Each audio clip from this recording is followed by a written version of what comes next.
దర్శి మరియు పరిసర ప్రాంత ప్రజలకు గొప్ప శుభవార్త. అమృత క్లినిక్, కురిచేడు రోడ్డు, దర్శి. దర్శిలో కంటి డాక్టర్ చే నిర్వహించబడుతున్న ఏకైక హాస్పిటల్. వైద్య వృత్తిలో విశేష అనుభవం గల doctor T Padmaja, MBBS, MS, ophthalmology. మా వద్ద కంటికి సంబంధించిన అన్ని రకములైన సమస్యలకు అధునాతనమైన వైద్య పరికరాలతో వైద్యం చేయబడును.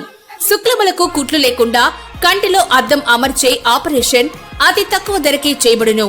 ప్రపంచ మహిళా దినోత్సవ వేడుకలు ఈ రోజు ఆదివారం ఒంగోలులోని వైఎస్ఆర్సీపీ పార్టీ కార్యాలయంలో జిల్లా పార్టీ అధ్యక్షులు, దర్శి నియోజకవర్గ వైసీపీ ఎమ్మెల్యే డాక్టర్ బూచపల్లి శివప్రసాద్ రెడ్డి ప్రోత్సాహంతో ఏర్పాట్లు జరగగా ముఖ్య అతిథిగా జడ్పీ చైర్పర్సన్ బూచపల్లి వెంకయ్యమ్మ పాల్గొనగా కేక్ కట్ చేసి స్వీట్లు పంచారు. మహిళలకు శుభాకాంక్షలు తెలిపారు. ఈ సందర్భంగా మహిళల సాంస్కృతిక కార్యక్రమాలు అలాగే ఆటల పోటీలు జరిగాయి. అభిమానులు బూచపల్లి వెంకయ్యమ్మను సత్కరించడం జరిగింది. అంతర్జాతీయ మహిళా దినోత్సవ వేడుకలను ఆనందోత్సాహాలతో జరుపుకున్నారు. ఈ కార్యక్రమాల్లో అధిక సంఖ్యలో పార్టీ నాయకులు, అభిమానులు పాల్గొన్నారు.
From Virtual.